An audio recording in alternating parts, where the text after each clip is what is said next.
No puedo expresar con palabras cuánto te quiero, lo feliz que estoy contigo y lo afortunado que me siento de tenerte en mi vida.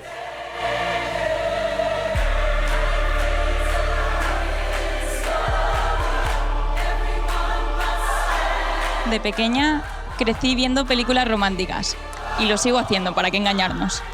La verdad es que siempre soñé con un amor así, pero en el fondo me preocupaba no poder encontrarlo. Si pudiera hablar con mi yo del pasado, le diría que tenga paciencia y que no se preocupe, porque un día alguien hará que todo tenga sentido.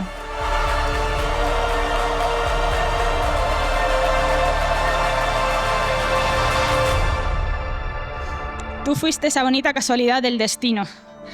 Esa amiga que siempre te presta su hombro y su casa cuando las cosas se ponen feas. Eres nuestra voz de la razón, la que siempre sabe qué hacer, la que nos da los mejores consejos. Para nosotras eres Mami Marta. No sabéis lo afortunada que se es siendo su amiga. Hay poca gente tan auténtica, sincera y leal como tú. Nunca has tenido que cambiar nada para encajar en sitios que no van contigo.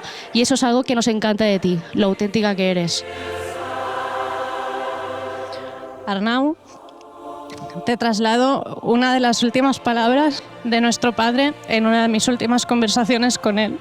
Y es que estaba plenamente orgulloso de ti, de en qué te has convertido. Se fue muy tranquilo.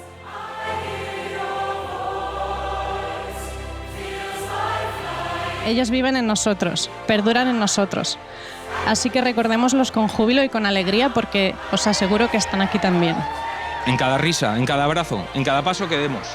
Y hoy, más que nunca, estoy seguro de que sonríen desde donde están, celebrando este día tan especial.